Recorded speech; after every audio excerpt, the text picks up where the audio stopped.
Okay, yeah. So I guess we live. All right, no sweat. Just want to make sure we live so I can send this out. Let me see, 1 second. All right, online class. Okay, yeah, there we go. Send this out. All right, no sweat. Damn, it camera look good. All right. So yeah, man. So I want to welcome everybody back, man. It is Tuesday. You know what I'm saying? The last day. Let me see.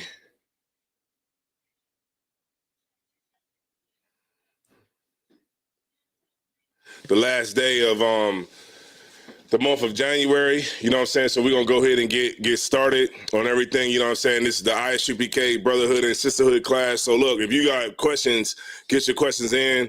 You know what I'm saying? If they're on Brotherhood, whatever your questions are on, you know what I'm saying, get them in now so that we can go ahead and get the class started. You know what I'm saying? So look, check it out. We're gonna give a couple more minutes, well, just maybe like a minute or two for people to get in here, and then we'll go ahead and get started. So whatever you got to do, just get it together, get your pen, man, write these precepts down so you ain't just trying to just memorize every damn thing. All right. So, and then we're going to go ahead and get it started. All right. All right. Be back in like 2 seconds.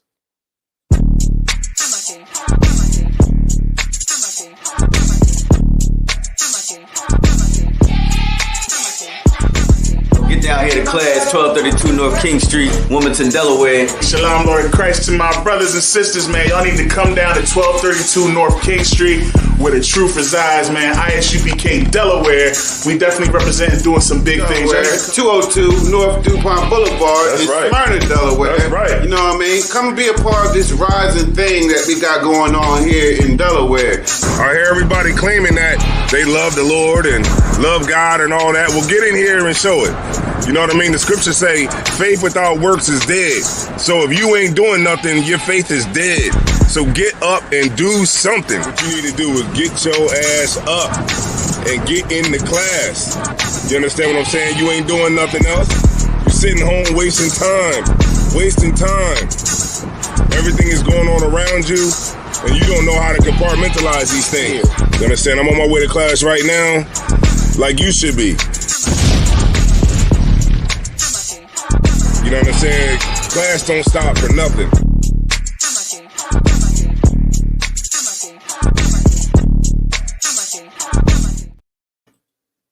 All right, so here we go, man. We back. Yeah, thumb up the class, man. What the hell, y'all? You know what I'm saying? Thumb the goddamn class up, man. Do something. Yeah, look, I mean, that's the least you could do. All right? Damn. If you ain't getting out on the front line, man, at least, throw something up there, man. Give me a like, thumb up the joint, you know what I'm saying? Okay, so who we gonna have? Who you gonna be reading, right? Or who? Which you whatever, one of y'all. Okay, so yeah, throw in the grab the microphone. All right. And we're gonna go ahead and get started. Let me go down the roll call real quick. So we got all right, Barack Wana in the building. What's going on, Barack Wana? We got Donisha Jones, okay, always in the building. Just starting paint, always in the building. Yeah, that's right, man. Jasmine. Is that Higgins or Higgins? All right. Hell of a last name.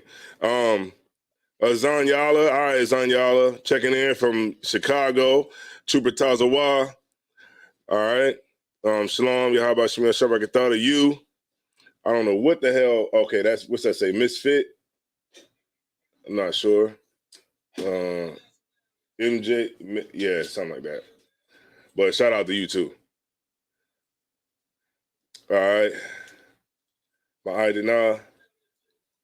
Checking in from Atlanta, GA. All right, no sweat. So y'all pretty much know like what the topic is. Like pretty much we'll hit on a couple of those things. We'll hit on police brutality, of course. We'll hit on watching the company that you know what I'm saying, the people that you F with, you know what I'm saying? I'll just say that. And the scripture specifically tells us what type of people that we should be around. Because, a lot of times, like, when you're in this truth, you might not know the type of people that you should, the kind of company you should keep, the type of people that you should be around.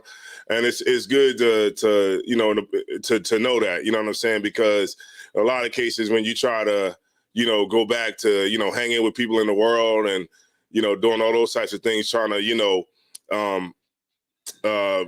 get that nostalgia, you know what I'm saying? Then you end up going back and falling back into the world, you know what I'm saying? So we're going to go through some scriptures to help you to, to show you how you can deal with that. All right. So, Nog, if you could check the vocals, and we'll see. And the first scripture that I want to get is, hold on, I got it right here.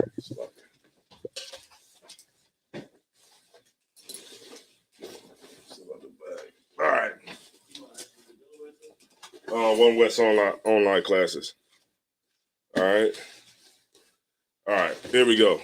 All right, so the first scripture I want to get into is let me get Ecclesi. Let me see. Let me get 1 Corinthians 15 and 33. All right, 1 Corinthians 15 and 33. Let me try to scribe this too, just so y'all can help y'all out.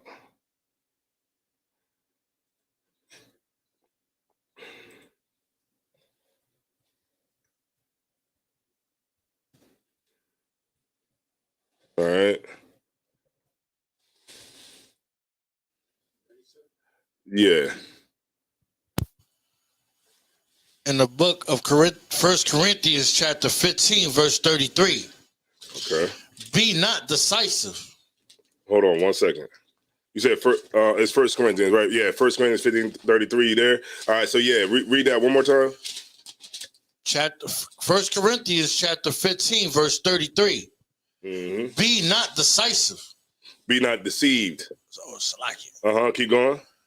Evil communication corrupt good manners. Right. So, like, okay, so you got to understand this too as well. You know what I'm saying? Like, evil communication corrupt good manners. Like, when you're around people that always have to, have like bad things to say about people, you know what I'm saying? An evil person, that can corrupt you too as well. You know what I mean? And it can corrupt your good manners. You know what I'm saying? Because when you're around people who, constantly always got some negative things to say about people, negative things to say, especially, people who got negative things to say about the school, negative things to say about brothers or sisters or whatever, that can corrupt you as well by you being around that type of a person.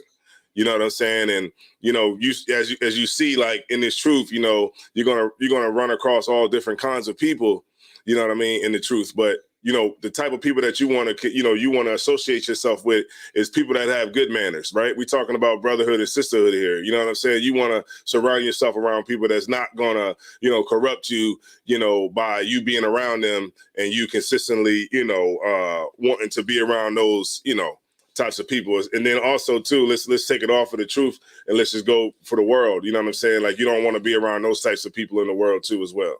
All right, read it one more time. In the 1 Corinthians chapter 15, verse 33. Mm-hmm. Be not deceived. Mm-hmm. Evil communication corrupt good manners. That's right, man. So let me see what I want. Let me get 1 John 4 and 1. 1 John 4 and 1.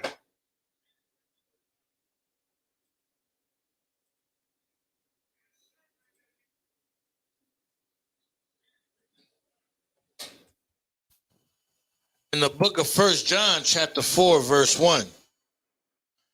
Beloved, believe not every spirit, but try their spirit. What's that mean?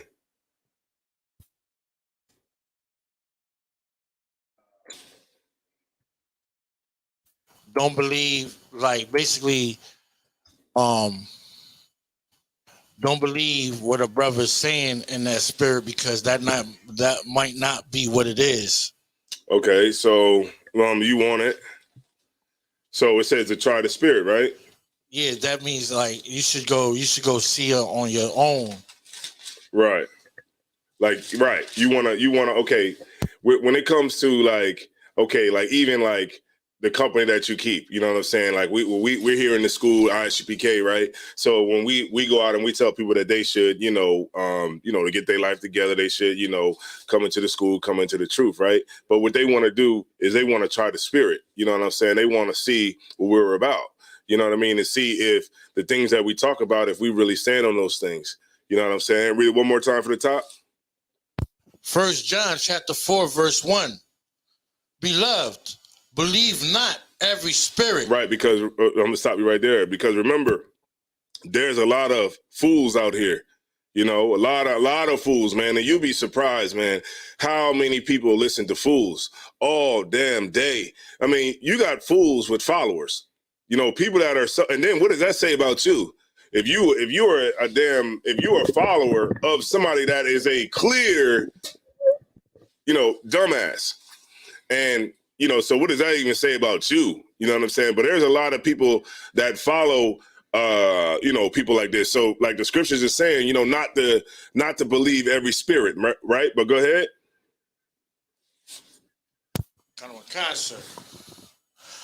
But try the spirit, whether they are of God, because many false prophets are going out into the world. Yeah, you see that?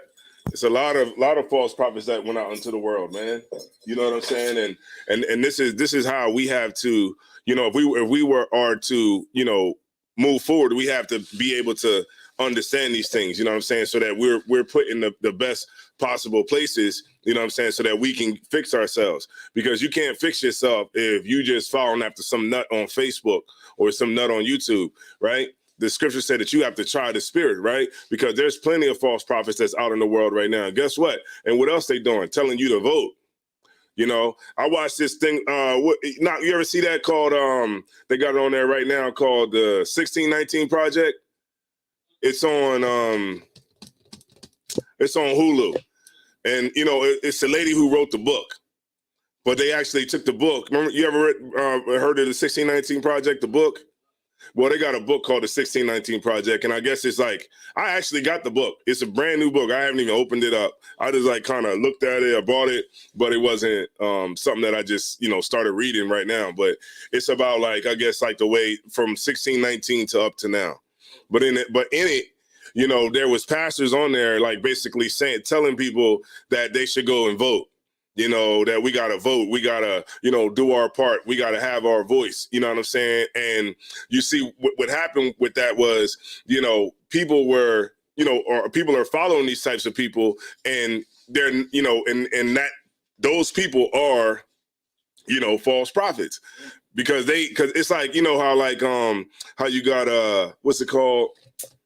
It was this lady on there, right? So they like, they're fighting for like voting rights and all this other kind of stuff. And what you see too, just a sidebar, like our people, it's like with voting is like our mentality with voting is like, we want to have a say so, but every single time that we vote somebody in or we vote for somebody to get into office, that person gets into office and then they never do nothing for us anyway. But then they tell you got to go back out again and vote again in 4 years, because it's like, well, we know ain't nothing happened. We know nothing's going to change. We know, pretty much, the outcome of us voting, but we go and do it again and again and again and again. It's because those people that are teaching our people to go out are false prophets. So the scripture said that you have to try the spirit, man, to see whether these people are of the Lord, right? Because if you were following a man or a man that was of the Lord, then you would know not to go out and vote.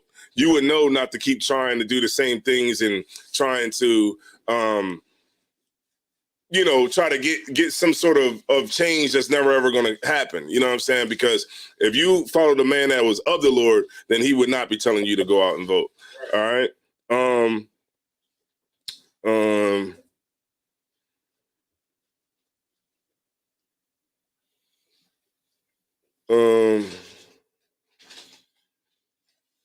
Okay. I think we got, that's pretty much what I wanted right there. All right, so let me get 1 Corinthians 5 and 9. All right, so I'm just touching on a couple of these scriptures real quick. Let's see what we got. Corinthians. In the book of 1 Corinthians, chapter 5, verse 9. Hold on 1 second. I'm just grabbing it real quick. All right. I wrote unto you in an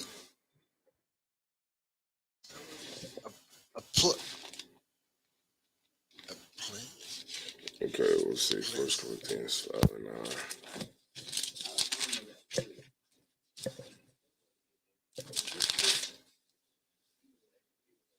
Let me see. 1 Corinthians 5 and 9. All right, so let me get there with you. Okay, so in the book of chapter. I wrote it to you in epistle. An epistle. So you know what an epistle is? Sir. Yeah, you need to come to class. You definitely need to be here every day. An epistle is a letter, right? An epistle is a letter, right? So when you read about Paul's epistles, it's basically saying Paul's letters. All right, go ahead. You got it. 1 Corinthians chapter 5, verse 9. I wrote on to you in an epistle, not to company with fornicators. Right. So you don't want to company with people that are, fornicators, right? You know what a fornicator is? I don't consider somebody that sleeps with another man's wife. That's an adulterer. Oh. So if you don't know it, just look it up. Look up the definition. All right. That's what we got. Whenever you don't, you might not know something. Like I use a dictionary all the time. If you don't have that, you can always look up. If you can't find it, like say, it might be a certain like biblical word. Let me see. So just look it up. Definition.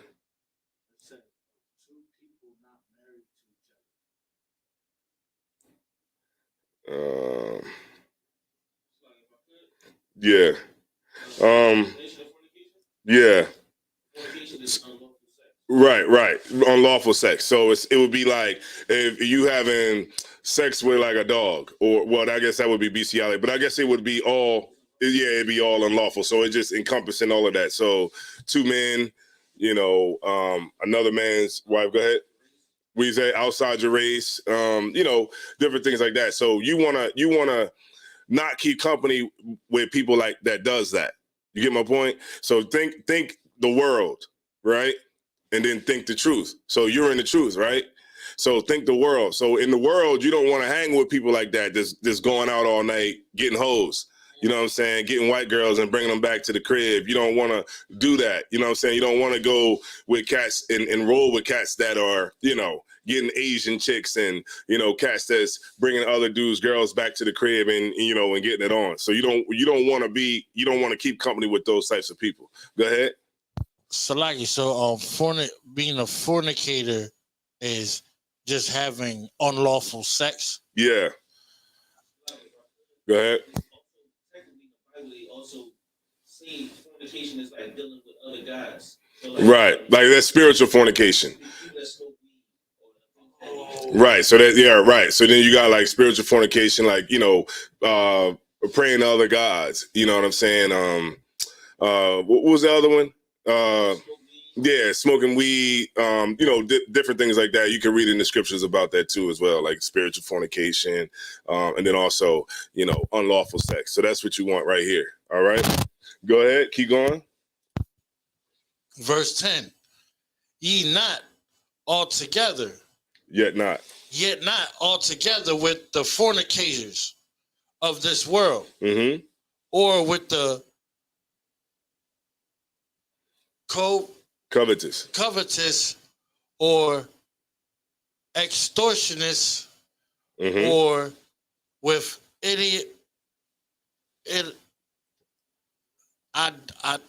idolatrous. For the most ye need to go out of the world. So, okay, so what this is doing is breaking it down, telling you what type of people not to mess with, right? It's telling you yet not all together with the fornicators of this world, or with the covetous, or extortioners, right? Or with idolaters, for then must ye needs go out of the world, right? But now, verse 11, but now I have written unto you not to keep company if any man that is called a brother be a fornicator. You get my point? So he's breaking down like the things that you're not supposed to be, the people that you're not supposed to be dealing with, right? But then also, if this person is saying that they're a brother, then you don't want to deal with this person that's involved with these things, especially you being in the truth, you changing your life. You don't want to be a part of that, those people that live that kind of lifestyle, because those things can rub off on you.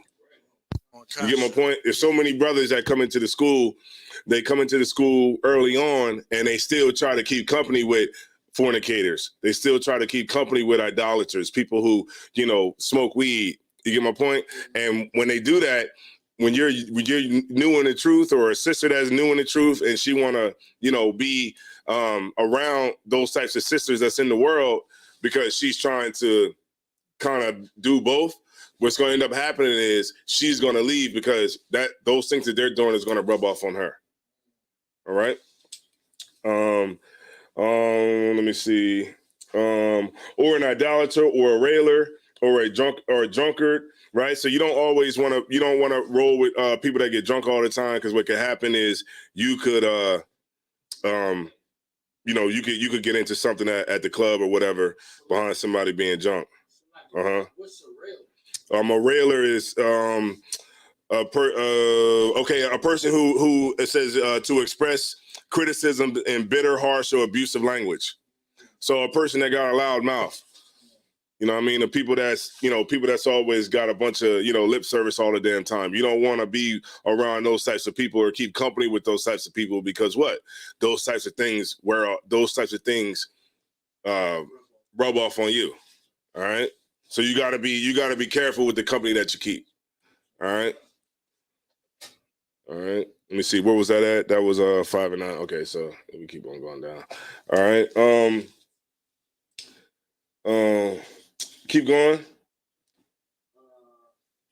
Oh, railer, drunk. Salaki. I'm gonna read it one more time from 11.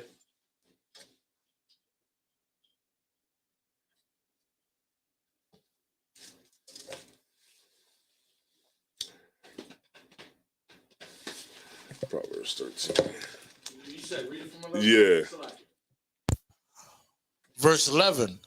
But now I have written unto you not to keep company if any man that is called a brother be a fornicator, a covetous, or an idolers. Idolater. You know what a covetous, man? A covetous is like a person who, you want what your brother got.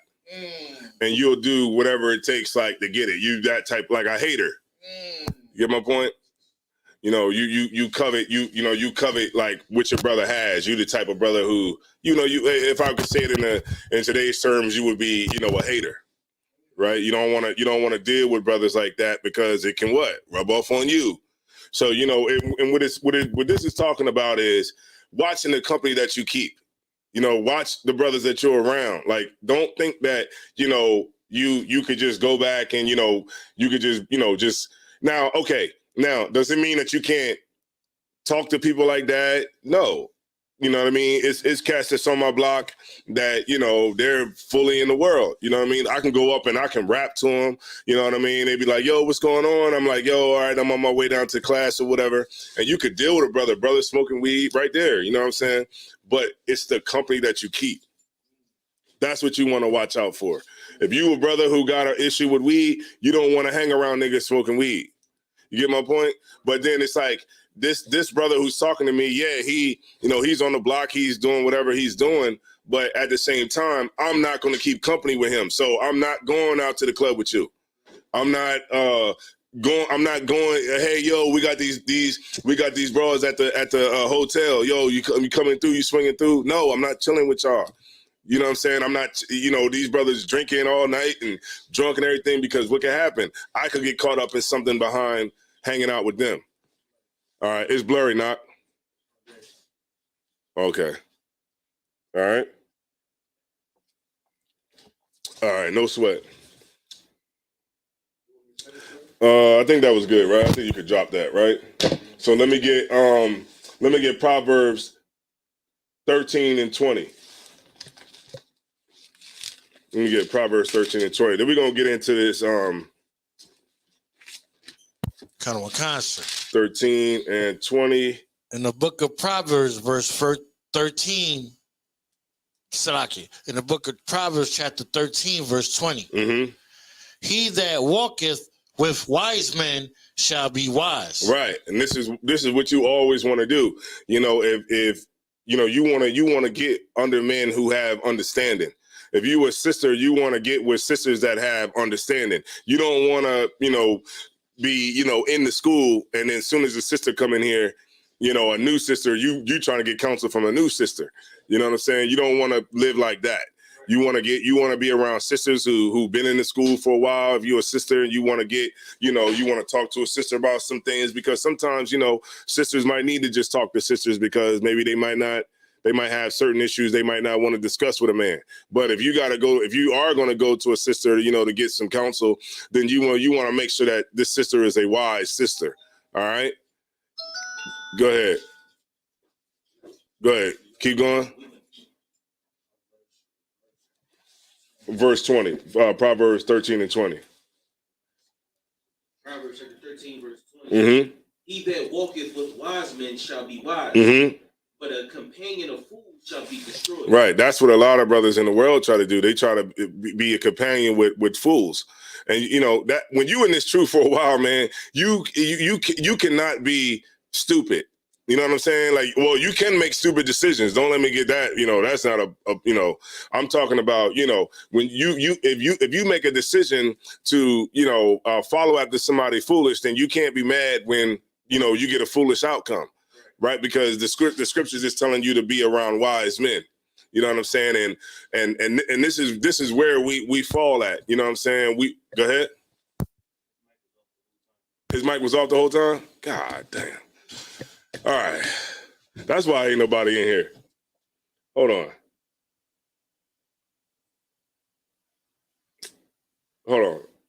Say that again? Yeah, mic check. Maybe I just turned it on. it was off the whole time? Okay. Hold on. Let me know in your chat if y'all can hear those scriptures that the brother was bringing out.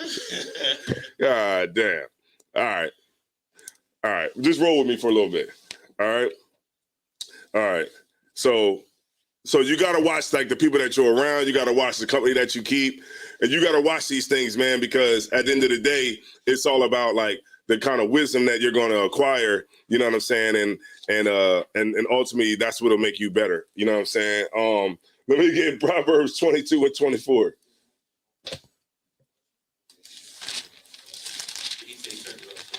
Oh, so it was on. All right, 22 and 24. All right. Proverbs 22 and 20. Who was at the door? All right.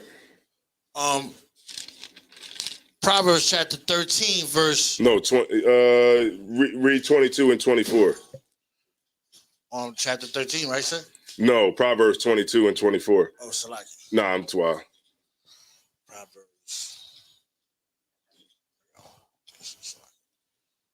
Verse 22. Proverbs 22 and 24. All right.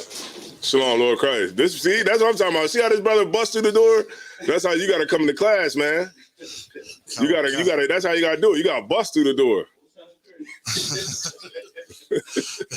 For Proverbs chapter 22, verse 24. Uh-huh.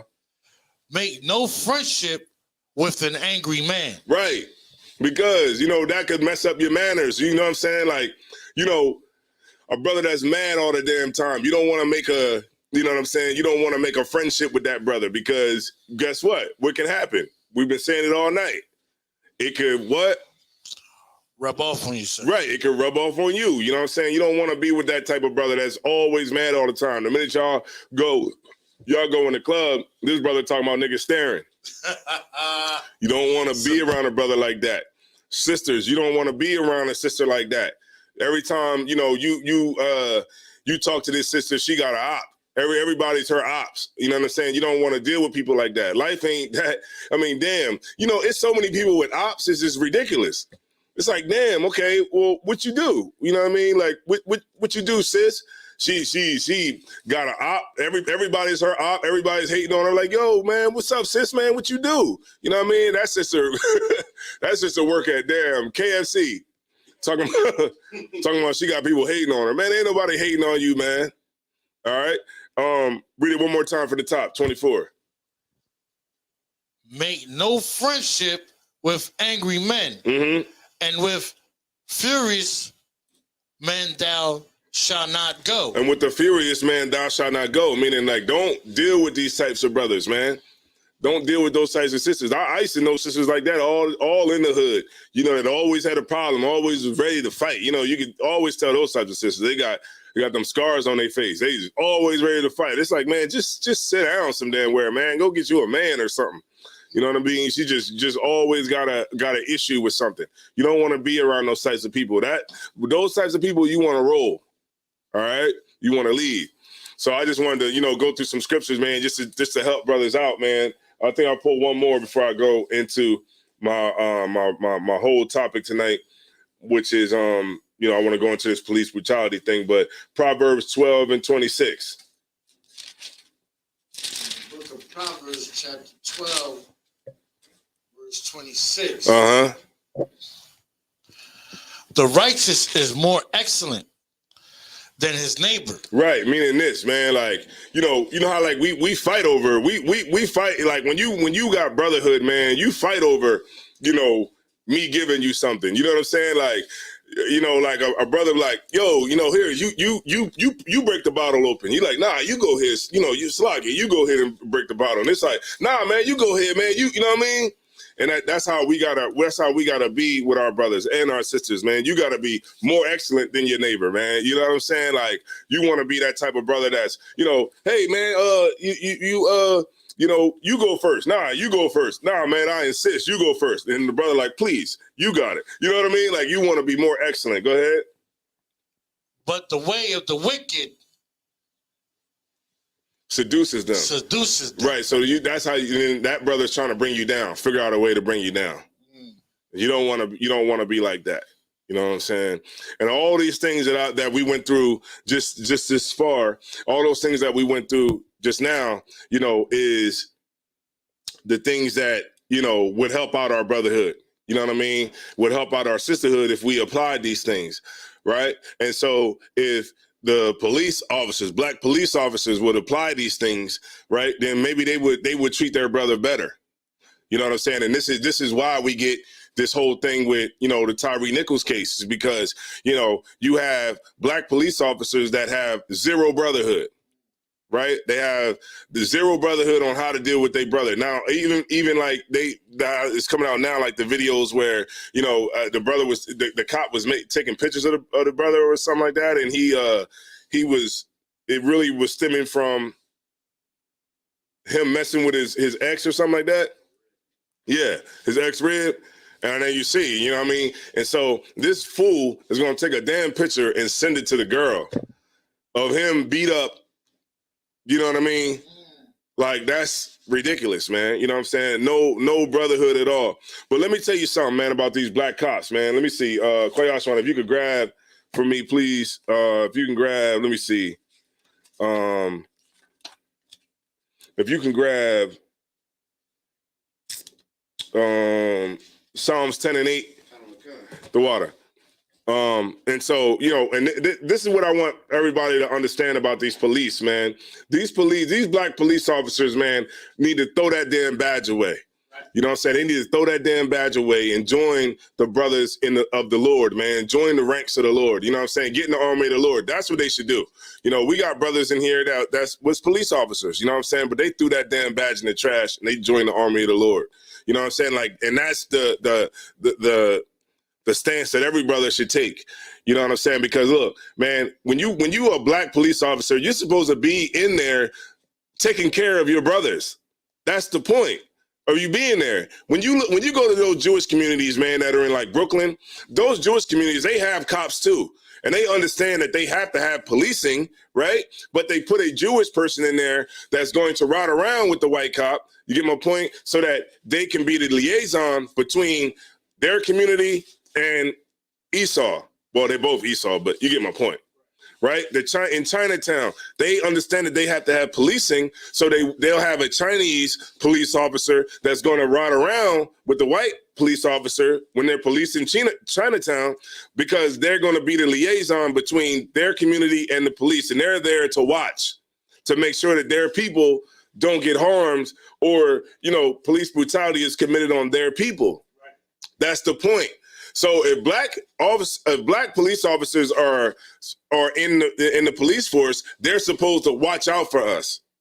You get my point? But it's because we don't hold them to any kind of standards or anything or accountability. So they just do whatever the hell they want to do, and they see what's going on, right? And they want a piece of it too. You know what I mean? Ultimately, that's what it is. Go ahead, you got it. Psalm chapter 10 and verse 8. Hold on, let me scribe this real quick.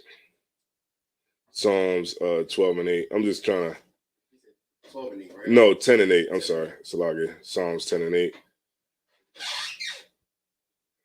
All right, I'm just doing these fast, man. So I'm trying to help y'all out online. All right. Psalms 10 and 8. All right, you got it. Psalm chapter 10 and verse 8. Mm-hmm. He sitteth in the lurking places of the villages. That's the police. They sit in the lurking places of the hood. You know where that's at? Where? Where, right? Huh? Where we live at, right? Yeah, but where's the lurking places of the village? Think the hood. Like in the cut? Right. Like under the bridge, at the stop sign, parked up. You know what I'm saying? What was it, like at the red light, parked up, back in the bushes, in behind the liquor store. You know what I'm saying? They almost got me one time. I was like, damn, because you know how like they have like one ways. So the liquor store is right here. So I was like, in order to go to this liquor store that's right here, you have to go down, make a right hand turn at the light, and then they make a right hand turn in the parking lot. But since the place is right here, I'm coming up the one way right here, and it's a one way going up like this. So you have to go all the way around to do it the right way. But I was like, I just went this way. You know what I mean? I went down the one way and then went in the parking lot. The cop was sitting right there, man, parked up in the bushes. I'm like, damn, he ain't say nothing to me or whatever, because it was like raining real hard outside or whatever. But I'm like, damn, man, they just lurking, man. You know what I'm saying? Just in there, just trying to, I guess look for me. Niggas like that was gonna be doing something like me, but but you get my point. The point is like they sit in the lurking places, man. Read on. In the secret places, doth he murder the innocent. Right, and that's where you get the police, man. Like like Tyree Nichols. You know what I'm saying? Like they murder the innocent brothers that ain't did nothing. To nothing. You know how many countless brothers got, killed by the police, man, and it was a mistake. They thought they had a gun and it was a cell phone. You know what I'm saying? Like they sit in the lurking places, man, and they murder the innocent. Go ahead. His eyes are privately set against the poor. Say that one more time. His eyes are privately set against the poor. And we know who that is. That's the Hispanics, the Native Indians, black people, and that's what their eye is set on. They're not set on trying to get rich people. That's not what it's about. The whole thing is set up because it's a career that is built to protect, the rich and oppress the poor. That's what police officers are here for. They're not here to serve and protect nothing. Who's supposed to protect you? You know what I mean? Police are just reactionary. They come after it's all done. Somebody breaking that house, you're gonna have to deal with it. You get my point? They're not gonna come and stop anything. You're gonna have to deal with it. And if you gotta call them or something like that, they'll come. But ultimately, whenever it's something going on, you're going to have to deal with it. You know what I'm saying? They're not here to serve and protect you. They're here to oppress you. And that's the whole thing. If you look at the history of police officers, it goes back to slavery. The patty rollers. Go ahead. You use the scripture when you're talking about like Moab, Esau, anybody, right? Yeah.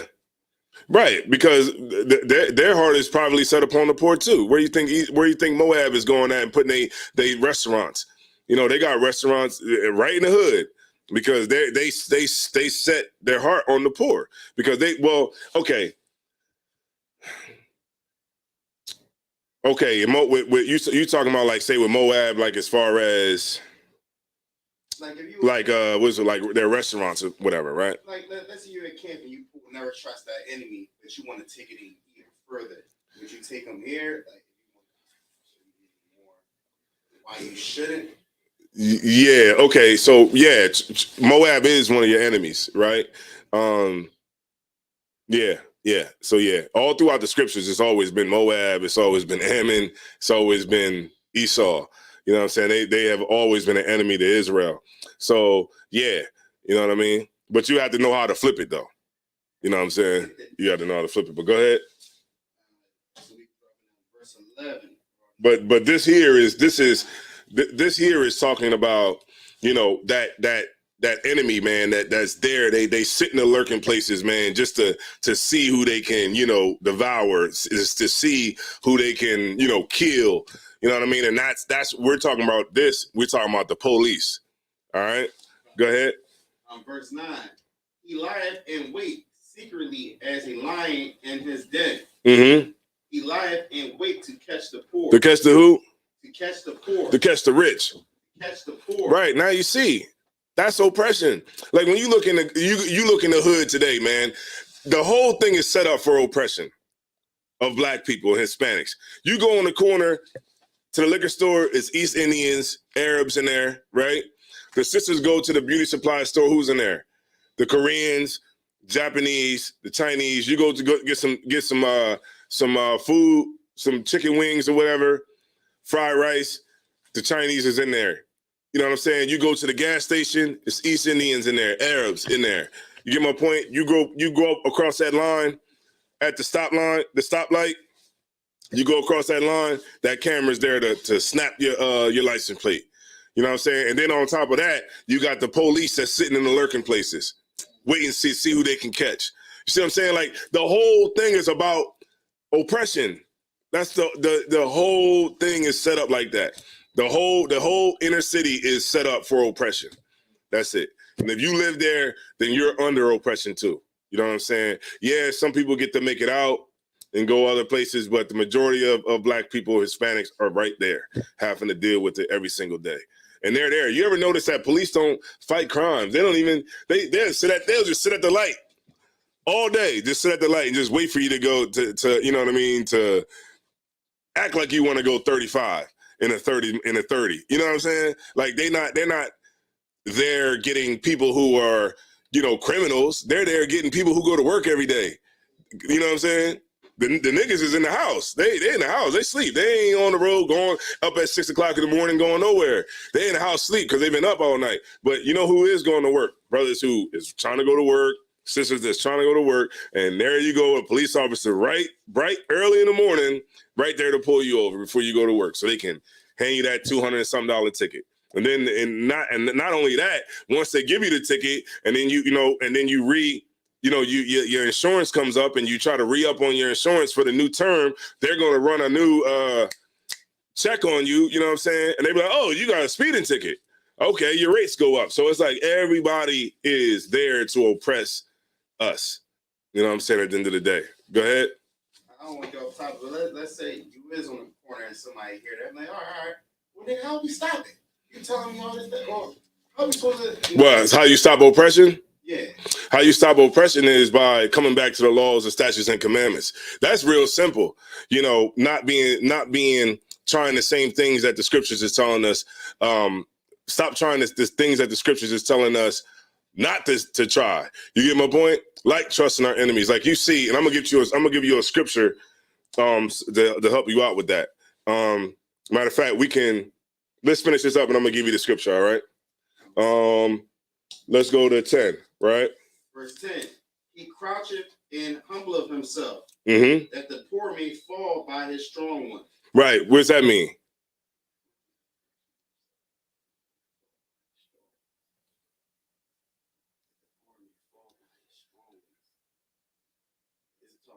It's strong. Like, okay, I got you. Like, you know how like they crouch, right? So the police, they'll crouch down and try to humble themselves, right? They'll try to humble themselves. Like these same, you heard of the police athletic league, right? They'll be in the power center playing basketball with all the kids, but they'll straight murder you in 2 seconds. You get my point? So they kind of like trying to blend in a little, like acting like they, you know. Yeah, acting like, oh yeah, we want to bridge the gap between, you know, the community and law enforcement, and we're gonna play basketball with your sons, and they can come to this power center every day. But let them, you know, get pulled over, and they'll murder you without, you know, even thinking about it. You get my point? But when it says that the poor may fall by his strong ones, that's talking about the man that's in charge. You know what I mean? The chief of police. You know who his strong ones are? The soldiers that go out and police you. You get my point? That's his strong ones. The soldiers, his soldiers that go out and you know, police you and lock you up and shoot you and kill you and all of that. But when they get up on TV, they say, well, you know, we just, you know, we trying to be a liaison between law enforcement and the community because we just want to work together, you know, and then people eat it up, you know, and they're like, oh yeah, well maybe the police ain't so bad. You know, they'll go out and, you know, get a couple of videos of them playing basketball, you know, juking the hell out of somebody. And making a 3-pointer or something like that, and everybody like, oh, you know, and that's just ways that they are able to bridge the gap or try to bridge the gap, but it's just at the end of the day, it's all fake anyway, right? Because the whole thing is built off oppression. Go ahead. Verse 11. He hath said in his heart, God hath forgotten. Mm-hmm. He findeth his face. He will never see it. Right, and that's what they think. They think that the Lord forgot about us, you know what I'm saying? But this, you can pull the scripture to go with this is had God cast away his people. You know what I mean? In Romans 11, when it says had God cast away his people, God forbid, for I also am an Israelite. You know what I'm saying? That's what they think. They think that, you know, God forgot about us. You know what I'm saying? And that's not true. All right. So let me get a scripture for you, man, to kind of break down, you know, how we could, you know, change a lot of things, you know what I'm saying, as far as how we can change our oppression, right? All right, so the one thing that you want to do is, you know, to change our oppression, the first thing we got to have is wisdom, right? Like I noticed like a lot of times, like, you know, sometimes some of these rooms are being on Clubhouse, right? And we could be talking about oppression, and the first thing a person will say is they'll talk about money. Well, we got to just get our money together. We just got to just put money, you know, we just got to get money. We just got to do this. That's not true. Money is not black people's problem. If black people were if black people were really so poor, then how is everybody able to get something out of poor people? You get my point? Like we were so poor, like people try to, you know, make it seem like, you know, that we don't have anything and we're just so beat down. Like I'm talking about those people who always come with the argument that we got to get money. You know, we just got to get money. That's what make oppression stop. Just got to get money. That's not true. Because if money is not our problem, you know what I mean? And also when it talks about the poor, you know what I'm saying, it's also the poor in spirit too. You know what I mean? The poor in spirit, you know, not only just money, but also we're poor spiritually too as well.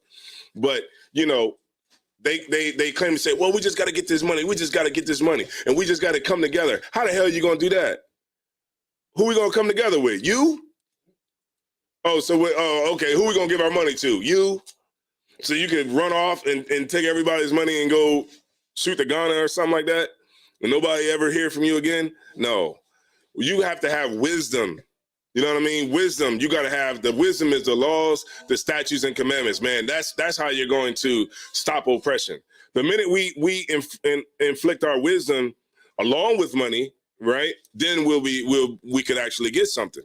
But you can't just have money without wisdom. It just ain't going to work. Let me get I'll go back a little bit into the scriptures just to show you. Let me go to Wisdom of Solomon 10:1. Let me describe this real quick.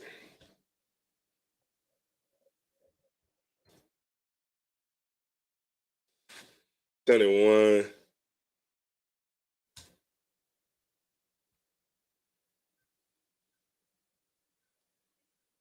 All right, no sweat. All right, Princess Aitara, Trooper Nahalia, Princess Aitara.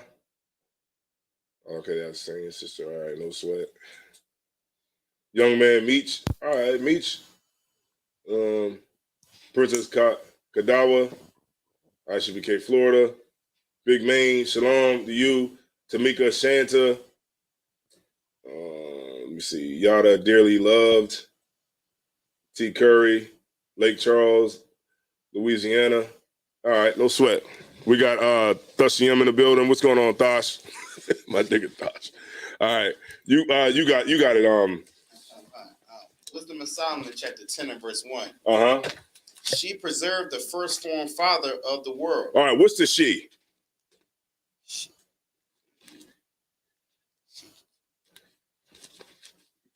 I'm right here. I'm just getting there with you real quick.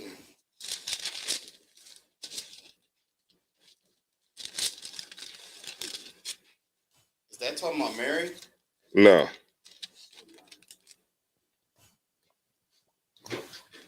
Is that the church? No. All right. The she is wisdom, right? When the scripture talks about, the she is wisdom, right? Hold on. I'm trying to find you I'm following you the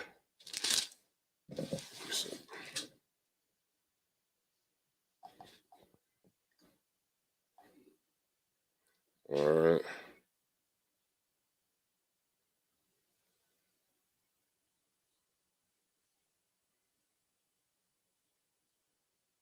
One second, get it for you.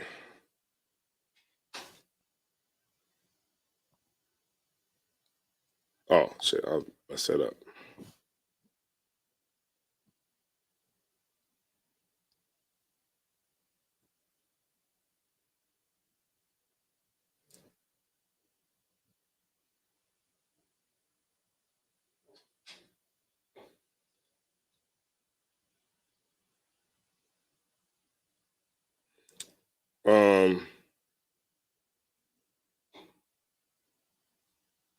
Okay, Proverbs 3 and 13. Proverbs 3 and 13. But we're gonna come back to this though. You know what I'm saying? Proverbs 3 and 13. All right, Proverbs chapter 3 and verse 13. Happy is the man that findeth wisdom, Mm-hmm. and the man that getteth understanding. Mm-hmm. For the merchandise of it is better than the merchandise of silver, Mm-hmm. and the gain thereof than fine gold. Mm-hmm. Verse 15. She is more precious. She is what? She is more precious Uh-huh. than rubies. See that? Wisdom. Wisdom is the she. All right. All right. So now we got the understanding on she.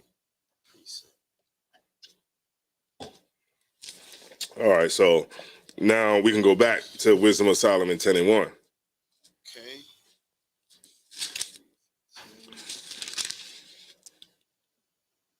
I got the damn height sign on here. Wisdom of Solomon, chapter 10 and verse 1. She preserved the firstborn father of the world. Right. So, okay. So wisdom, you know what I mean? So wisdom. So now I always think wisdom. All right.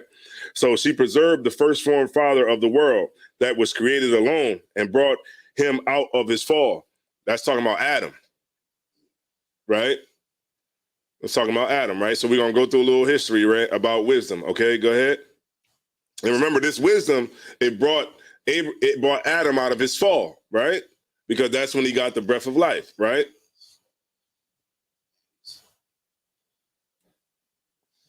Okay. And you can keep going. Verse 2. And gave him power to rule all things. Mm-hmm. Verse 3. But when the unrighteous went away from her in his anger, he perished also in the fury within. He murdered his brother. Who's that talking about? That's Canaan. It's Canaan. Yeah, there you go. You know what I'm saying? Because the wisdom, he didn't have wisdom. And because he didn't have wisdom, what did he end up doing? He ended up killing his brother.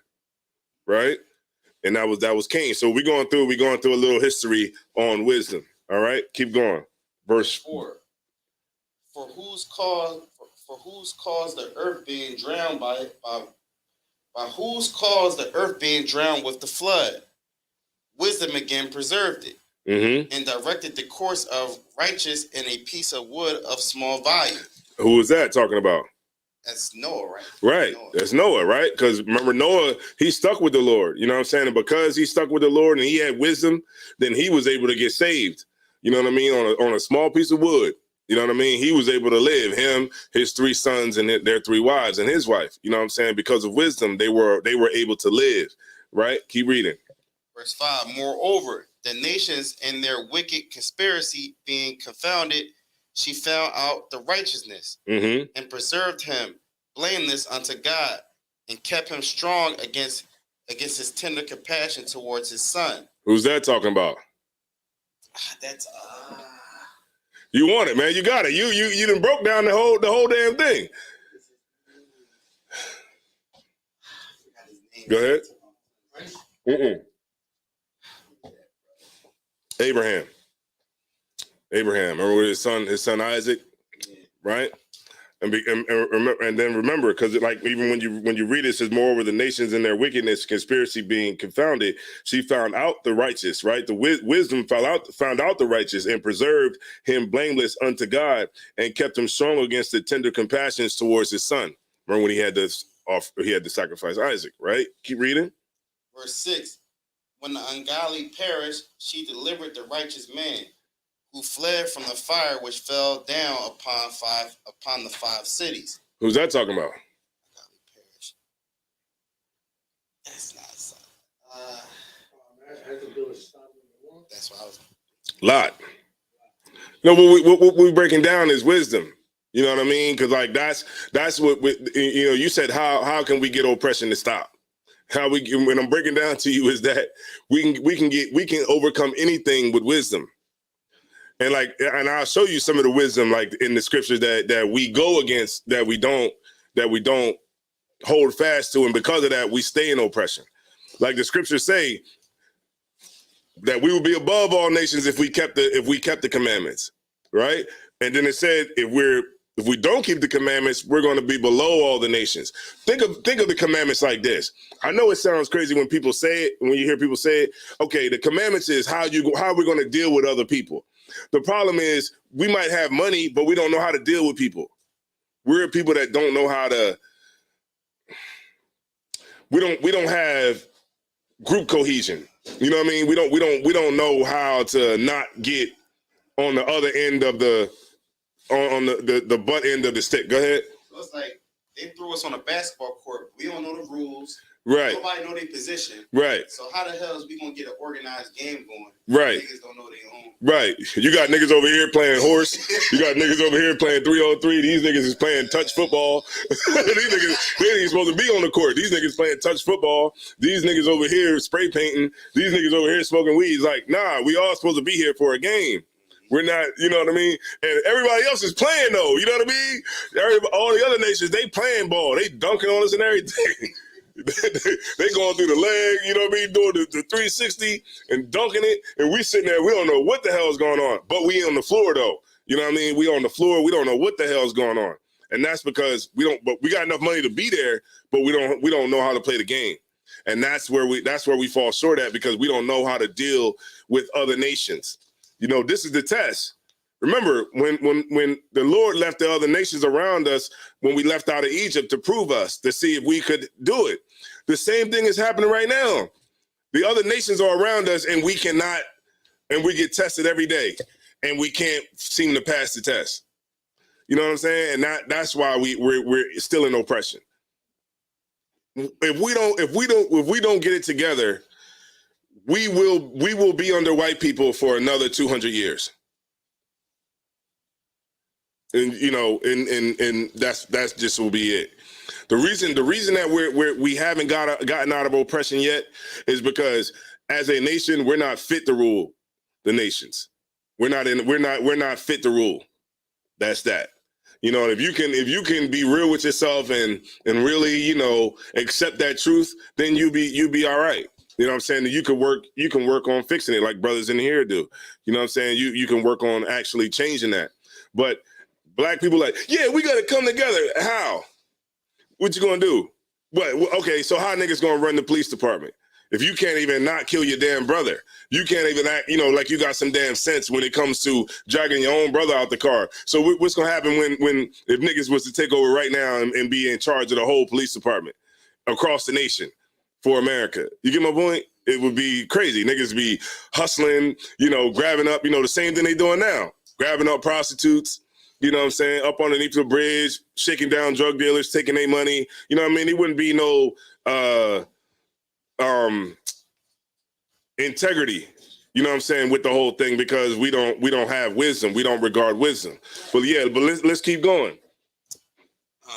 Verse 6, when the ungodly perished, she delivered the righteous man who fled from the fire which fell down upon the 5 cities. Mm-hmm. Verse 7, whose wickedness even to this day, the wasteland that smoketh is the testimony. Mm-hmm. And the plants bearing fruit that never come to ripenness. Mm-hmm.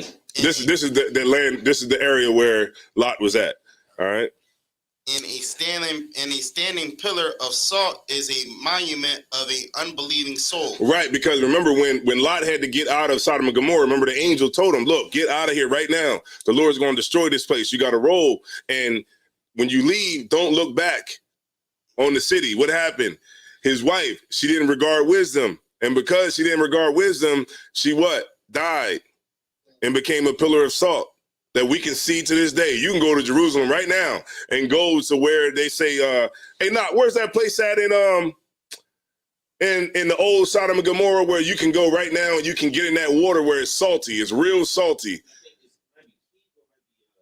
It's like, you know what I'm saying? Like you float. When you get in that water, you can float. You know what I'm saying? You're real buoyant because the salt water is like, it makes you extra, huh? Yeah, the Dead Sea. But if you go there, you can see it's like salt. You know what I mean? Real salty. But because she didn't regard wisdom, she died. The same way we do today, right? Read on. Verse 8, for regard not wisdom, they got not only this hurt. Right. Now, not only did we get hurt, you know what I'm saying, by not regarding wisdom. You get my point? Like, we get hurt in the ghetto today. We get hurt every day because we don't regard wisdom, right? Keep reading. That they knew not the things which were good. And that's the things that could benefit us. The things that benefit us. Like, okay, if we knew the things that would benefit us, then we would work towards getting it. Voting is not going to benefit us. You get my point? Voting is not going to benefit us. Trying to have another meeting of, you know, diversity, inclusion, you know, meetings, that's not going to work. Trying to figure out another way where we could bridge the gap with law enforcement, and then they can get more training so they can they can have the proper training to deal with black people. That's not going to work. You get my point? Like, nothing that we because we don't regard wisdom, we read it one more time. They knew not the things that which were good. We don't know the things that will help us out and will benefit us. You know what I'm saying? I'll give you one of the things that would benefit us. Let me get hold that. Let me get Ecclesiasticus 12 and 16.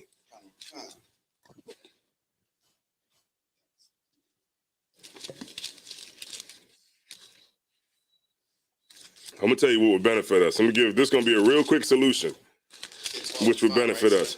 Ecclesiasticus 12 and 16. 12 and 16. Ecclesiasticus chapter 12 and verse 16. An enemy speaketh sweetly. Hold on 1 second. That's not the one I want. 12 and 10. Salakia. Ecclesiasticus chapter 12 and verse 10.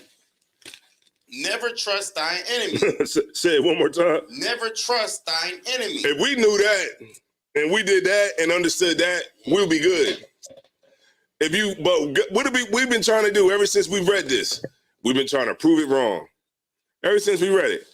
Right here. Since we read that, it's like, Nah, that can't be it. We can trust our enemies. All we gotta do is have meetings. All we gotta do is have diversity training. All we gotta do is just, have sex with them. We think that, and black women think, well, I'm gonna get the white man to love me once he get this coochie. That'll change him once he get a piece of this. Yeah, our women think that. You know what I mean? Some of these women, they think that they gonna stop oppression by just giving the oppressor some box. But once he gets some of this box, he ain't gonna treat black people bad no more. Yeah, he's still gonna do that. There's a lot of these oppressors that get with black women. Black women be thinking that they like black people. They don't. They just like you. That's it. They don't like everybody. They just like you. That oppressor that you're with, he just like you. But he don't like black people as a whole. He's just like you. You know what I mean? And that's what it is. So, if we understood that not to trust our enemies, then we would be in a better position. Go ahead. Keep going. So is his wickedness. Mm-hmm. Verse 11. Though he humble himself and go crouching, yet take good heed and beware of him. Right. And thou Go ahead. And thou shalt be unto him as if thou hast wiped a looking glass. Right. So that's where you want to, you want to always, you want to keep focus. Like, okay, like I go to my slavery. Yeah, it's a white lady in there that, I don't have no problem with. I go to work. I talk to white people all day. Yo, hey, I might even I might even laugh, have a couple laughs with you. But at the end of the day, you're the devil the Bible speaks of. So it's like, I'm always looking at you through a looking glass. I'm never going to get to the point where, I'm just going to be like, just take my focus off of what's really at hand here. You know what I mean? Yeah, we might talk and you talk about your family and, all that kind of stuff. I don't share my personal stuff with them. Nobody knows at that job. Nobody knows my personal business. Anything that I do as far as like with the school or anything like that, because that's not their business. You know what I'm saying? But like the black people there know, you know what I'm saying? The black people know what I'm about. But like white people, I mean, they be like, hey, how was your weekend? I'd be like, oh yeah, it was cool. But I was on the street though. You know what I'm saying? I'm on the street getting boot kisses. That's what I was doing this weekend. But when they asked me, like, how was your weekend? I just was like, oh, it was cool. That's it. I ain't really, I was just chilling. You know what I mean? But they don't even know. Well, I was out on the block with y'all raising hell. You know what I mean? And that's really it. You know what I'm saying? So yeah, people be like, and the crazy thing about it is when people hear us out on the streets, they always say, get a job. They don't know. Look, Knock is you got a master's, right? Oh, but he's going. What you going back to school for? Oh, he said nothing. Nah, but he got a bachelor's degree. All right, but he was in the master's program. And, you got like, Cap Noria, man. Cap Noria got a bachelor's, you know what I'm saying? Mataza Paz in school right now, you know what I mean? We got smart brothers back there. We got brothers, you know what I'm saying? I'm an electrician by trade. You know what I'm saying? Like, you got brothers back there that really are doing, that got some decent jobs or whatever, careers. And the first thing they say is, go get a job. It's because they think that with the stuff we talk about, it's no way that we could be educated. It's no way that we could be employed with the rhetoric that we spew out on the streets. You know what I'm saying? And this is, and that's where they're wrong at. You know what I'm saying? And so if we understood how to not trust our enemies, we'd be better off and we would exercise wisdom. Go ahead. And that's so sad because you'll tell us to get a job, but that brother that's on the street corner selling drugs to your next door nigga, you ain't going to tell him to get no job. Right. You ain't going to talk to him like how you talking to us. Right. And we here to help you. Right. And that's just it, man. Remember Christ said, man, a man's foes shall be they of his own household. And Christ basically, he quoted that from Malachi. You know what I'm saying? When he said, they're his own, foes shall be they of his own household. That's us. When we go to war for this truth, we eventually are going to have to we're actually going to war with each other. You get my point? It's like, it's a war. You know what I'm saying? Like whenever you, whenever you have two sides of a people, they're fighting for power, and that's essentially what we're doing. So we're going into the churches, the Christian churches, and we're battling them. You know what I'm saying, to see what's right and what's wrong, and the people are seeing it, and they're actually able to make the decision. You know what I'm saying? So that's ultimately what it is. But I'll just speed it up and get back. But that's one of the things. If we regarded wisdom, we would be in a better position if we didn't trust our enemies. And like I'm gonna say it like this, the laws and statutes and commandments, and I'll say it again, is for the people that might not know, you know what I'm saying, but the laws and statutes and commandments is the government. It's our government. You know what I mean? Literally, like the Bible is our government. You can't have a government without the rule of law. You get my point? You have to have the rule of law. If you don't have the rule of law, then you can't be a people. You can't be a nation. Every nation has the basic rule of law as the foundation of the nation. We're a people that want to run around because we got the pastors telling us the laws are done away with. You can do anything you want because Christ nailed it to the cross. So now we're a lawless people. We just going around just doing whatever makes us feel good, sticking our rod in whatever makes us feel good. You get my point? And because of that, since we don't have a law, right, we're a lawless people, which justifies what? More police. Get my point? And so that's the answer to the problem in the hood, is to just get more police. That'll stop it. That'll stop everything. Just get more cops, get more cadets to go through the academy, and put more cops out on the streets, and that'll stop it. But it'll never stop it because it's not you're not actually fixing the problem. All right. Let's go back to Wisdom of Solomon 10 and 8.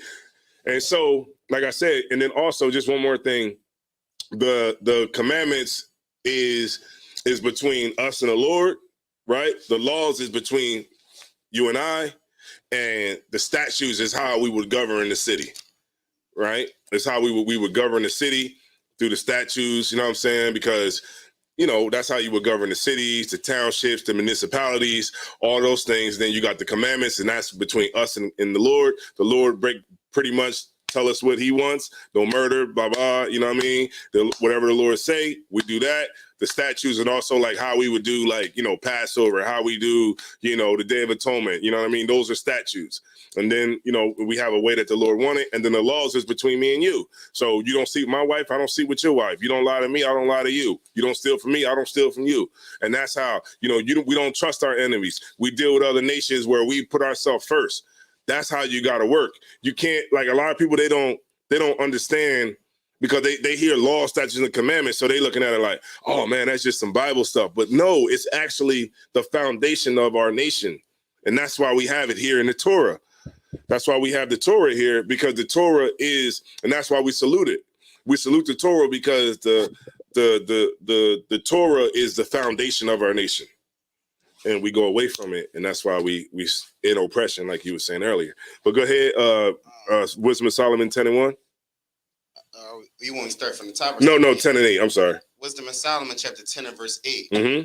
For regarding not wisdom, they got not only this hurt, that they knew not the things which were good, but also left behind them to the world a memorial of their foolishness. Right. That's the brother Tyree. That's the brother Tyree Nichols. His murder is a memorial to our foolishness. It's a memorial. Everybody can see it. You know what I'm saying? The death, the murder, the lack of black business. That's a memorial of our foolishness. Why? Because we didn't regard wisdom. And because we don't regard wisdom, you know what I mean? Then this is a result of it. This is a memorial of our foolishness. You can look down these blocks, all you see is young niggas walking around, don't know where the hell they going, what the hell they getting into. They just young niggas that got a gun. You know what I mean? And they're going to blow anybody's head off. And that's the memorial of our foolishness.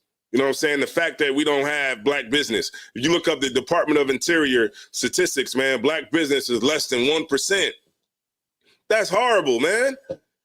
That means that means it's a nigga with a truck is black business. Nigga that just got a truck and he just do a couple, a little something. Yeah, I get that trash about the backyard for you. You know what I'm saying? That's what black business is. A .com, soap. You know what I mean? Soap and smell goods or whatever. That's it, as far as brick and mortar. You know, there are black businesses out there, but they so far and few. If I was hungry right now and I said, "Yo, I'm going to a black business or I'm not eating tonight," guess what? I'm not eating tonight. I'm not eating tonight. Because there's no, you know what I mean? Now, if you go to Atlanta or something like that, it might be like a black business somewhere. I think they even got like apps out there now where you can just like only buy black. You know what I'm saying? But you know what I mean? You call up there and they close. The time they supposed to be open. They say opening time 8:00. You call, you still get the answer machine. Not all black businesses like that. I'm just playing, but you get my point. It's like so far and few, man. It's just easier just to go to the Chinese man and go get you some chicken. You know what I mean? Keep going. But also left behind them to the world a memorial of their foolishness, so that in the things wherein they offended, which was not having wisdom. Go ahead. That they could not so much as be hid. Right, because when we make stupid, dumb mistakes, when we don't regard wisdom, the mistake can't be hid. Because guess what? It's on Twitter, it's on YouTube, it's on Instagram, it's on TikTok. You know what I mean? What you see what's going on with these brothers here? Because they didn't regard wisdom, these niggas is on everything. These niggas on Twitch, Discord, you know, all over. And because they didn't regard wisdom, it can't be hid. Right? Keep going. Verse 9. But the wisdom delivered from the pain those that attended upon her. But wisdom delivered from pain those that attended upon her, so that now we don't gotta be like Lot's wife. You get my point? We don't gotta be like Lot's wife. Our women don't have to be like that. They don't have to, you know, perish because of not having wisdom, right? We don't have to be in oppression, you know what I'm saying? Because we wouldn't have to be in oppression because we would regard wisdom. We would keep the commandments and we would do what the scriptures is telling us to do. Then we will be able to get out of it. But because we don't regard wisdom, oppression is right there. And it's going to stay there until we figure it out. All right? Hope that helped you out. Okay. All right, no sweat. So let me get... Sluggy, do you have any questions or anything like that about the scriptures or anything like that? You good to go? All right.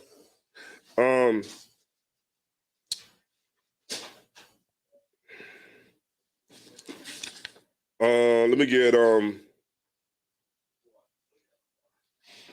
Deuteronomy 28 and 65. And then I'm gonna just get like 2 more and then I'm gonna end it. Oh, the water. She's a good class. Most High in Christ. Can we get the likes? Sister said she only fool with Edomites during normal business hours. Most High in Christ. Yeah, that's how it is, man.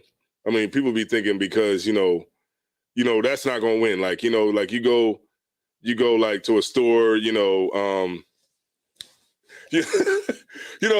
like if you see like a white person, you in like 7-Eleven or something like that, and like you go up to the both of y'all about to go get some soda from the fountain machine, and then like you hurry up and stick yours under there first before them. That's not gonna win.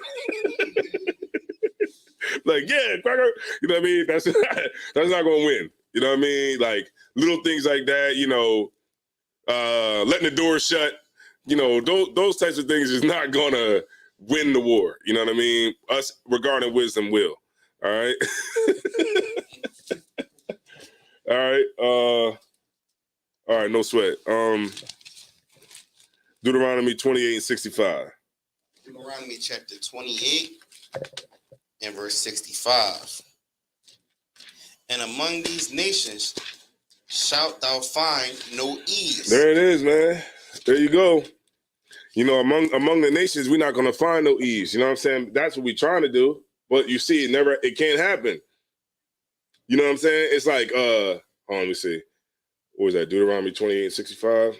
Okay.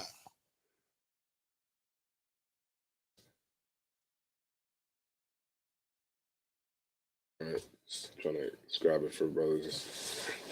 All right, Deuteronomy 28:65. Can you read it one more time, please? Deuteronomy chapter 28 and verse 65. Mm-hmm. And among these nations shalt thou find no ease. Mm-hmm. Neither shall the sole of thy foot have rest. There you go, man. That's us, man. In America today. Oh, it's like I just kind of.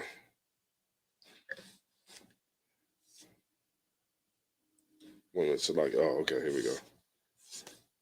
Just trying to mark it up. My scriptures are this a new Bible, so trying to mark it up.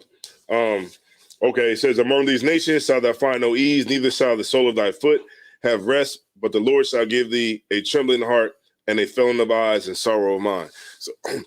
So you know what I mean? We can't get rest, pretty much. You know what I'm saying? Like everything that we do, it's always something. Like, you know what I'm saying? Like even with this, you know what I'm saying? Like even with this like whole thing with Tyree Nichols, it's like every time we chill, you know what I'm saying? Maybe we might get a little bit out the water as far as, we always had that where we had cops wasn't doing the same thing that, white cops were doing. Black cops wasn't doing that. And we had that for a while, but it's always some stupid nigga that's going to go out there and just, do something like this. So now the narrative switches. Now it's like, well, black cops do it too. It's always a stupid people out there that do stuff like that. You know what I mean? Even with the whole, remember serial killers used to be just white? And then it was like, then a black serial killer pop up. Like, come on, man. Come on. Like it's kind of hard for us, you're making it harder for everybody out here to defend a lot of this stuff, you know what I'm saying? But and then even with the school shooter, I think one of the dudes is like Mexican or something. It's like, come on. All right. But we shouldn't have we won't have any ease, right? Romans 13 and 35. What's up? So I think his dad was white. Oh yeah. Let me get Romans 13 and 35. Let me describe this real quick.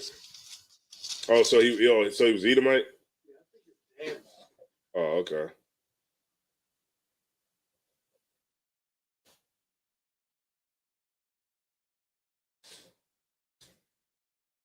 All right.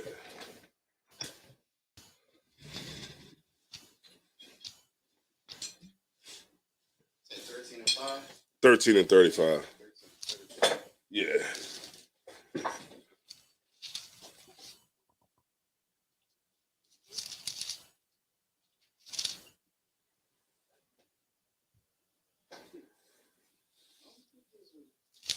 Wait a minute, what was that? What I call for? Like, oh, Romans.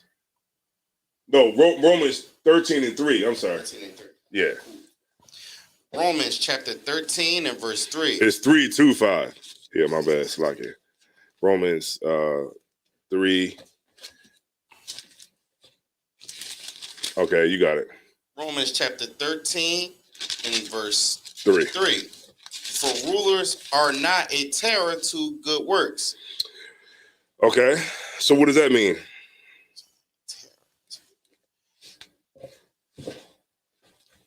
This is going to be a little pill to swallow for people. You know what I mean?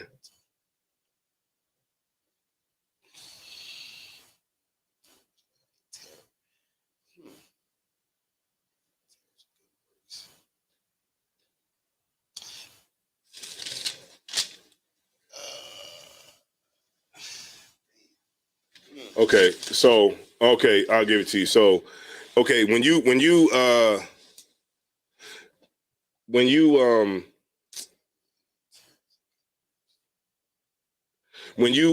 okay, so when it says for rulers are not a terror to good works, meaning if you are a brother who's keeping the laws, the statutes, the commandments, you're a sister that's doing what you're supposed to do, then the police ain't for you.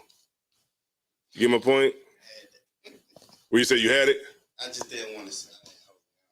Yeah, you just say it. Yeah, just say it. You know what I mean? That's what this is class for. You gotta, just that's what it's for. You know what I mean? So it's if you're doing what you're supposed to do, then the police ain't for you. You know what I mean? If you're not, riding around drunk and, riding around doing a lot of stupid stuff, then you'll be all right. You know what I'm saying? Like when you get pulled over by the cops, you're not supposed to be trying to teach them on the side of the road. You know what I mean? You on the side. See, that's what I'm talking about. See, I want to refer you to case number 2775 of the United States Supreme Court, 1976. No, you don't need to be doing that. Just take your ticket and go, man. You know what I mean? They pull you over. Yo, you were driving without a seatbelt. All right, no sweat. Give me the ticket. Here's my license registration. There you go. All right, give me the ticket. Don't be sitting there like, see, man, see, look, no, don't do this. Put your window down, and you like, nah, I don't have to put my window down. I don't have a license. I'm traveling. I'm not driving. I'm not operating a vehicle. I'm traveling. No, don't do that. The Moors and got a lot of niggas, jacked up behind that. A lot of sisters jacked up behind that. Don't do that because I'm gonna pull that scripture. Nah. Can you give me that? What's that scripture, the one where it says, not to get close to the man that had the power to kill? All right, no sweat, the water. But, when you go on the side of the road, the cop pull you over, like, all right, no sweat, let me get my ticket. And I remember General Muhammad taught us that, man, when I first came to school. I got pulled over one time. He's like, yo, you don't have your seatbelt on. I was like, all right, no sweat, you right. All right, let me get my ticket. He's like, oh, wait, just slow down. You know what I mean? Just let me see the license registration. And I gave it to him, and he was like, all right, no sweat. I'm going to just give you a warning. You know what I mean? He just let me go because you just got to be willing to take the ticket. It's like you ain't got to be like trying to battle him because once you do that, he's going to start to, change and he's going to start to get on some stupid, nonsense too. So you got to, just like the scripture say, agree with that adversary quickly. You know what I mean? No sweat. You know what I mean? Whatever, man. I'm on my way home. Don't be sitting on the side of the road like, see, I was just around the corner from the house. I was just about to go home. See, I was just, don't be doing that. Just take your damn ticket and roll, man. And if you don't got like insurance and all that, you ain't supposed to be driving anyway. All right? But go ahead. For the rulers are not a terror to good works, but to the evil. Right. If your brothers out there doing what they're not supposed to, sisters out there not doing what they're supposed to do. You know what I'm saying? Sometimes, the brother, he might not be some people be like, man, see, these cops are doing this and they doing that. And it's like, well, sis, you are riding around smoking weed. And yeah, you was stealing out the store. You know what I mean? You know what I mean? Some stuff is just not, it's not, some things aren't just BS. Sometimes, brothers be doing stuff. Sometimes sisters be doing stuff too. But go ahead. In the book of Ecclesiasticus, chapter 9, verse 13. Hold on, this is the one I wanted to pull. Go ahead. Keep thee far from the men that have power to kill. Right. So you always make sure that's in your brain. This is a murderer that is trying to kill you. When you get pulled over, he's actually really there to try to kill you. Think that. He's there to kill me. And if I don't handle what I'm supposed to do, right, then I'm going to die right here on the side of this road, and ain't nobody going to give a damn. Because remember, every case don't make it up to Ben Crump. And in the national, what's it called? Action Network with, what's his name? What's that, with that cat with the slick back? Not Jesse Jackson, Al Sharpton. Everything ain't gonna make it up that high. So, he give you a ticket, man. All right, no sweat. Take the ticket, man. Go ahead, pay that money, $100, whatever, $200 ticket, and just be done with it, man. But go ahead. So shall thou not doubt the fear of death. Read that one more time from the top. Keep thee far from the men that had the power to kill. So shall thou not doubt the fear of death. There you go, man. Be smart. You know what I mean? Have wisdom. That's what we're talking about tonight. Have wisdom. You know, we started the class off with showing how we can have brotherhood, like by watching the brothers that you keep around you. You know what I'm saying? Watching all of those things. You know, all of those things tie into what we're talking about now. You know what I'm saying? Like, you shouldn't have brothers in your car that's smoking weed in there. You get my point? Because you might get pulled over.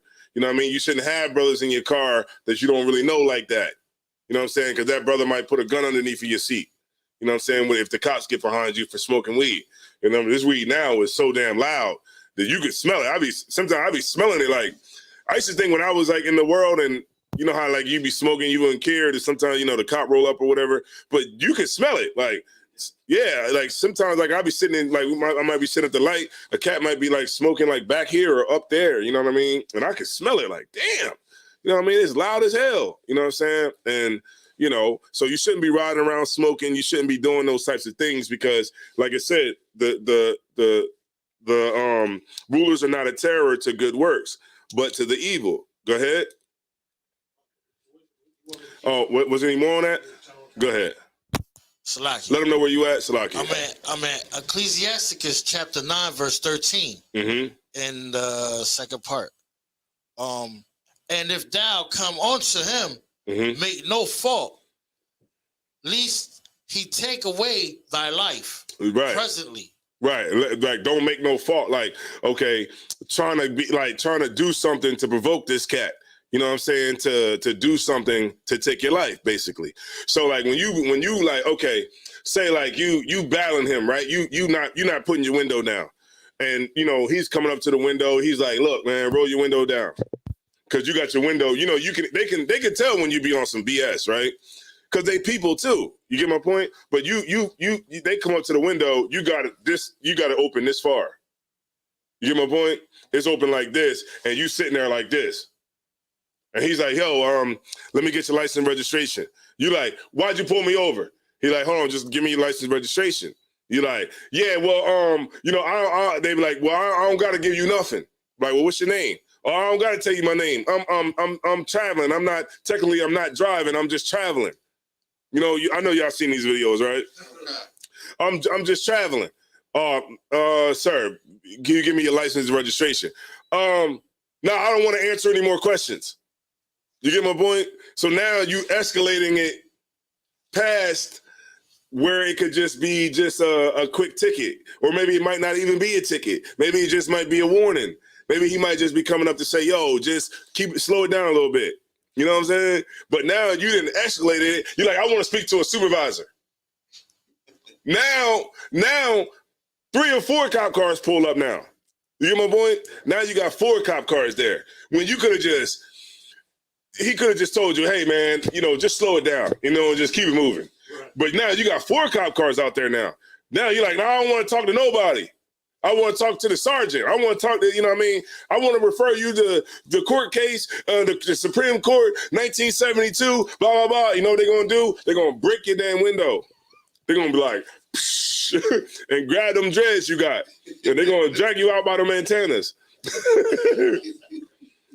and then they're going to take the phone. You're going to see the phone drop like, and then that's all you're going to hear is like the audio.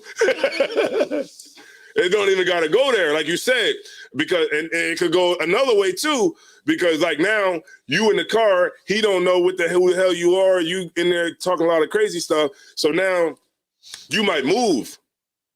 You get my point?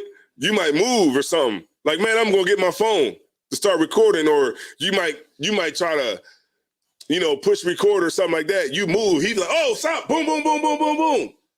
Now you dead. Because you could have just avoided all of that and just took your ticket and went the hell home and got back to your family.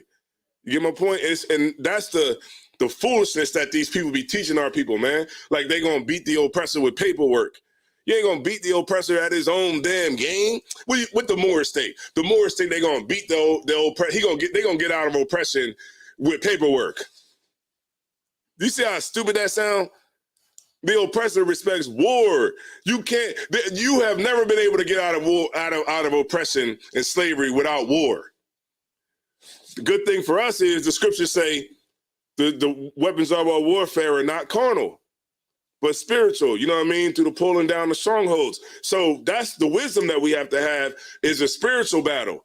So why would you give them a free kill if you don't have to? You know what I'm saying? You just giving them a free kill because you want to act stupid and you want to hang on some stupid shit, sluggy, stupid stuff that you heard on the internet. You know what I mean? Through a YouTube video or something. You know what I mean? All right, no sweat. All right. Go ahead. I ain't gonna hold you. When I get pulled over, I already got everything lined up for everything they need. Mm-hmm. Hands on the steering wheel. Can I get you my registration and insurance? Right. Yeah. Here's my ID. Look, I'm reaching for my ID. Here. Yeah. Here you go. Look, getting a ticket? Yeah, thank you, sir. Mm-hmm. A smart man, because you don't want to be stupid. You know what I'm saying? Like we see the climate. You know, we see the climate of what's going on right now, and they got an itchy trigger finger. You know, and who the hell want to get killed like that on the side of the road by a cop? You know what I mean? The hell want to get killed like that? When you get pulled over, man, just like the scriptures say, like I said, like it says, agree with thy adversary quickly. Hold on, I'll get the scripture for y'all real quick, but you can go ahead and read that real quick. 13:3. Romans chapter 13 and verse 3. For the rulers are not a terror to good works, but to evil. Wilt thou not be afraid of power? Right. The power. But the evil, wilt thou then not be afraid of the power? Meaning, like, if you did the right thing, then you wouldn't be afraid. You get my point? Do that which is good, and thou shalt have praise of the same. So let me go back. So it says, but to the evil, wilt thou then not be afraid of the power? Meaning that if you are doing evil, then you would be afraid. You know what I mean? Then you should be afraid of the power, right? Keep going. Do that which is good, and thou shalt have praise of the same. Right. So you handling it right. You know what I'm saying? Like the cops come up to us. Sometimes we be at camp. You know, I have to go talk to the camp. To the police. The police. He might be like, hey, I seen y'all signs out here, or y'all y'all speakers too loud or something like that. I'm not gonna go over there and be like, see, this is our First Amendment right. See, this is the problem with y'all devils. You know what I mean? Because that's not gonna do nothing but get more police there, and then the camp, could possibly get shut down. So what I'm doing is I'm saying, oh, no sweat. Yo, hey, y'all Shemai, can you turn it down a little bit? Then the cop be like, all right, yeah, all right, so y'all good to go, man. Y'all have a nice day. You get my point? And then they leave and we turn it right back up. You get my point? Like you gotta be smart, you know what I mean? And when you're dealing with your adversary. Keep reading. Verse 4. For he is the minister of God to thee for good. Right. That's a hard pill to swallow for people. The police are set up by the Lord. the Romans 13 and 3 through 5. The Lord set up. I put 35. I'm sorry, y'all. Let me fix that. My bad, y'all. I ain't even know. Salak here. Let me see.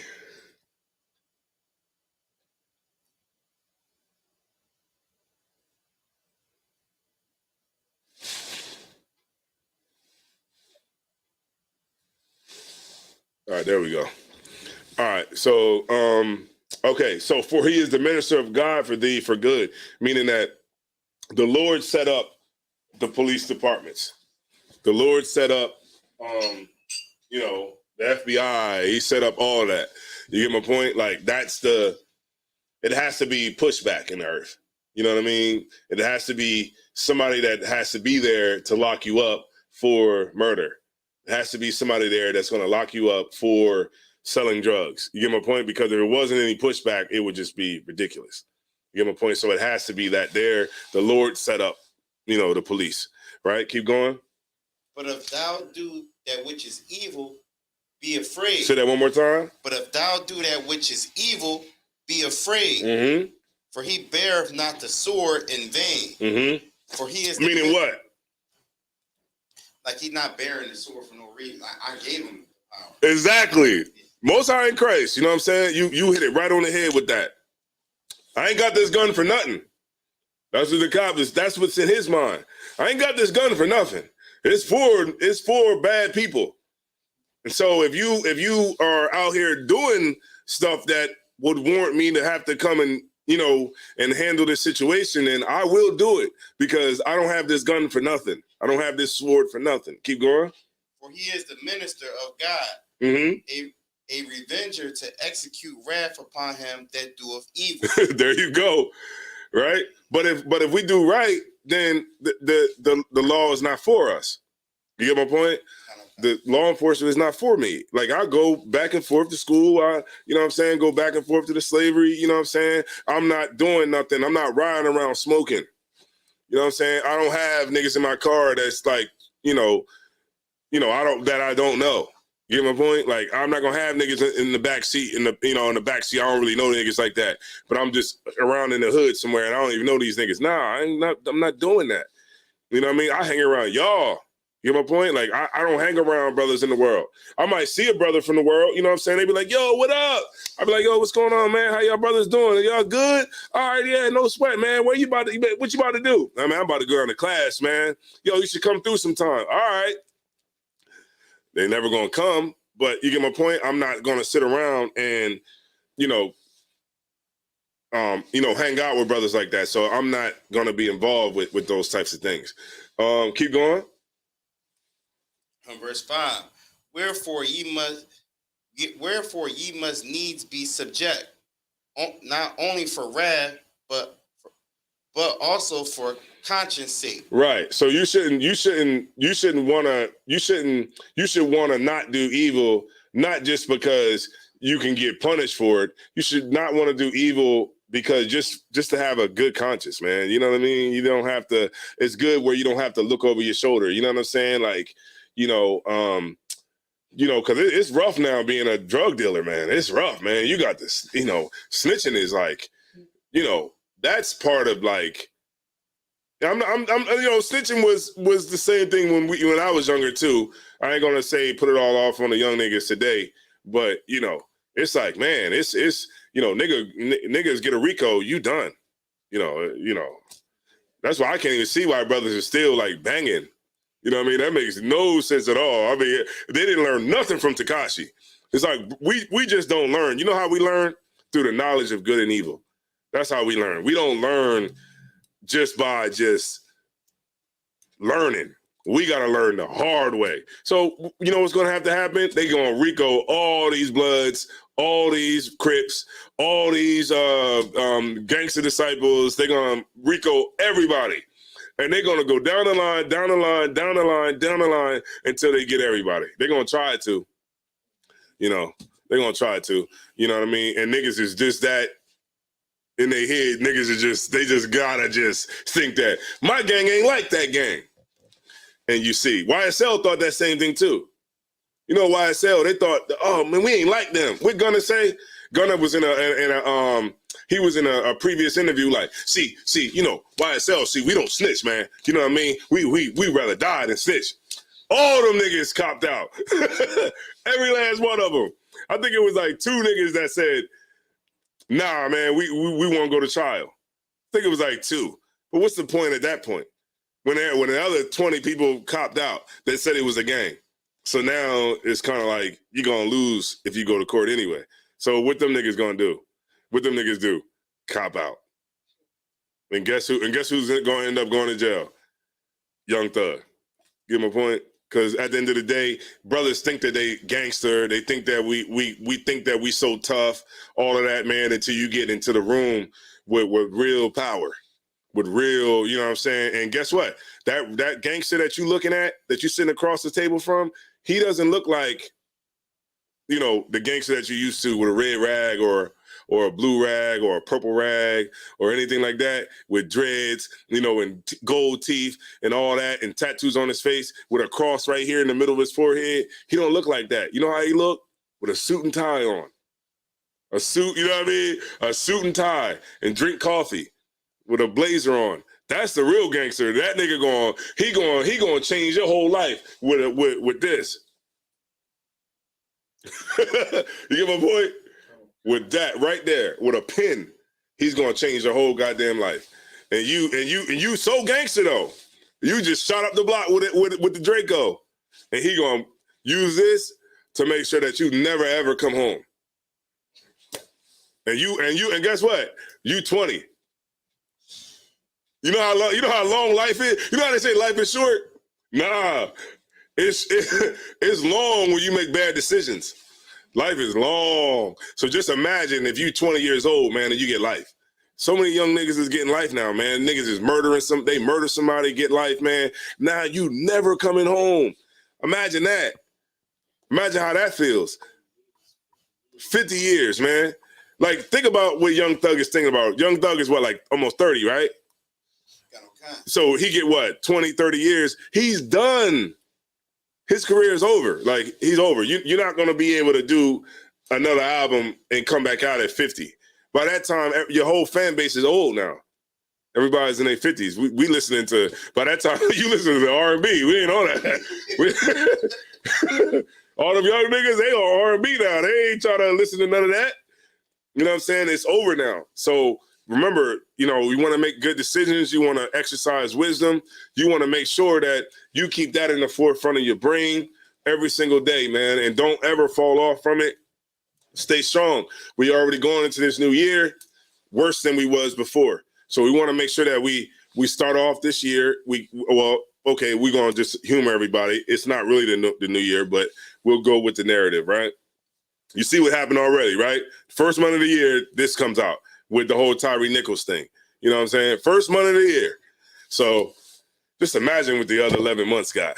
It's about to be a lot of bull crap going on. So, yeah, so make sure you keep wisdom first. Make sure you keep the Lord first, man, the commandments, the laws, and the statutes, man. Sisters, man, get up in here, do some work, man. Make some spaghetti.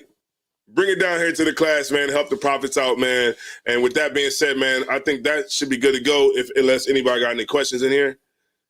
Y'all good? All right, no sweat. So we're going to go ahead and get out of here. I'm going to pass the class over to Precinct Officer Yashamai. Just a clap coming from the other room. Yeah. So you know the announcements, right? Should be up there, right there.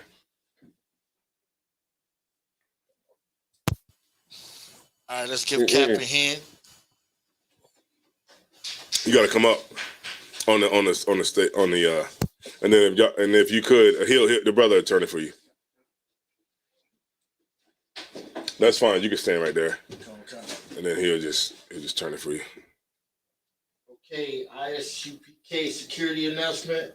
Rule for new brother and sister: when a new brother and sister comes to the school, they're offering this for 6 months. They're here to set themselves of the world. This will be saluted only. If they need transportation, the teachers will arrange it. Mm-hmm. After 6 months, if a brother or sister has interest in a particular person in the school, they will seek counsel from the head. Tithe, which is a commandment. Numbers 18 through 21, and Malachi 3, chapter 3, verse 8 through 10. Ma'ashra means 10% in Hebrew, 10% of any earnings you get, give it to the school. Priest fund is a free will offering for any brother or sister that want to give some bread, help a brother out. Just put his name on the envelope, drop it in the envelope, and the school will make sure that the brother get it. Upcoming holy convocation is the Feast of Purim. Yeah, it's gonna be. I think it's March the 5th. March the 5th. It's gonna be down in Smyrna. Y'all are welcome to come. Only Israel, Black Native American and Hispanic brothers and sisters should be in attendance, and it's our high holy day, so the Lord says that you have to be there. Also, real quick, and if you okay, the Passover is coming up, man. The Passover is coming up on April the 1st. So real quick, I just wanted to just make this announcement. If you don't have your room, you better get it now, man. It's a couple of rooms. It's some more rooms that we have. I believe it's the Crabtree Hotel in Raleigh. I think that's about a mile away from the venue. It's a couple other hotels, but get your rooms now. Like, don't wait. You can't wait because that weekend, J. Cole is going to be in town. So the rooms are going to be, they're going to go up, of course. You already know how that goes. The rooms are going to go up because they're expecting 80,000 people to be in the city of Raleigh that same weekend that we're having the Passover. So you want to make sure you get your room now, because if you wait, you're going, like I'm telling you, the rooms are going to probably skyrocket because it's going to be scarce. There's more, the more rooms get rented out, is the more it's going to be, it's harder to, it's more money it's going to cost. But then also this too, don't try to hold out thinking that you're going to get an Airbnb either. Get the Airbnb. I'm trying to tell y'all, man.